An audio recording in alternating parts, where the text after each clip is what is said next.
We're building a liquid rocket engine, and today is one of those perfect examples that no success doesn't mean that there wasn't success. Days earlier, we found that a Coke bottle was a great combustion chamber, but when we tried it today, it didn't work.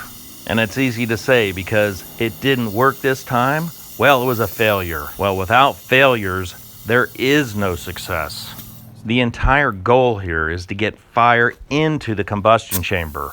We used compressed air to mix with the rocket fuel. And in order to get this thing to work, everything's got to be perfect. Correct fuel-air mixture.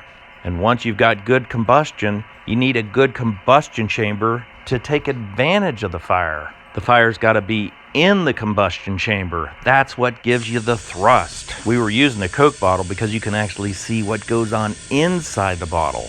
We've been using a lot of plastic lately because it's easy to make it, and if it works, then we'll make it out of metal. The black plastic at the top, that's what mixes the fuel and air mixture.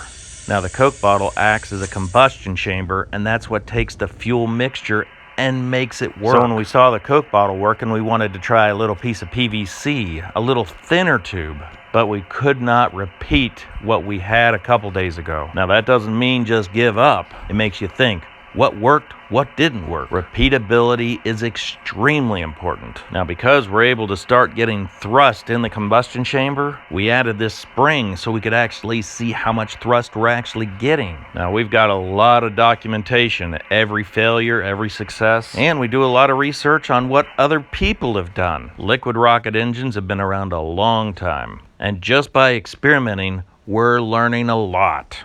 How much fuel, how much air, and the shape of how to make it so it all works. And how to make everything adjustable so you can keep experimenting. Solid rocket engines are pretty straightforward, and that's why we've challenged ourselves with liquid rocket engines. Now it's important to note that this is not gasoline. This is more like rocket fuel. Gasoline would be extremely dangerous, and you really want to understand what you're doing before you start experimenting with some of this stuff. But we're having a really good time learning how all this stuff works, and we're learning that rocket science really isn't as complicated as we thought, but it's not as simple as we thought either. Now the biggest thing we've learned is that you can't have success without that failure.